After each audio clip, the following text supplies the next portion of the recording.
അടിപൊളി ഹാങ്ങിങ് പ്ലാന്റ് ആയാലോ. ഇതാണ് കേട്ടോ ഫ്ലെയിം വയലറ്റ്. ഇതിൻ്റെ കുറേ വെറൈറ്റീസ് ഉണ്ട് കേട്ടോ. എൻ്റെ കയ്യിൽ 2 ഉള്ളൂ. മെയിനായിട്ടും ഇതിൻ്റെ ലീവ്സിലാണ് കേട്ടോ ഡിഫറൻസ് ഉണ്ടാവുക.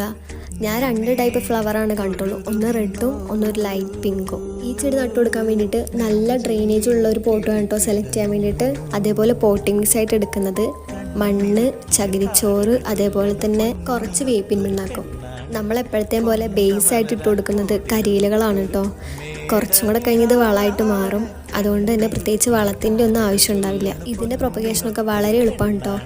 നമ്മളിതിൻ്റെ സ്റ്റെമ്മ് കട്ട് ചെയ്തിട്ടാണ് നട്ടു കൊടുക്കാറ്. ഈ ചെടിക്ക് പെട്ടെന്ന് തന്നെ വേര് പിടിക്കും കേട്ടോ. അതുകൊണ്ട് തന്നെ വലിയ കെയറിങ്ങിൻ്റെ ഒന്നും ആവശ്യമില്ല. ഈ ചെടി കൂടുതലും നമ്മൾ ഷെയ്ഡ്സിലൊക്കെയാണ് കേട്ടോ ഹാങ് ചെയ്തിടാറ്.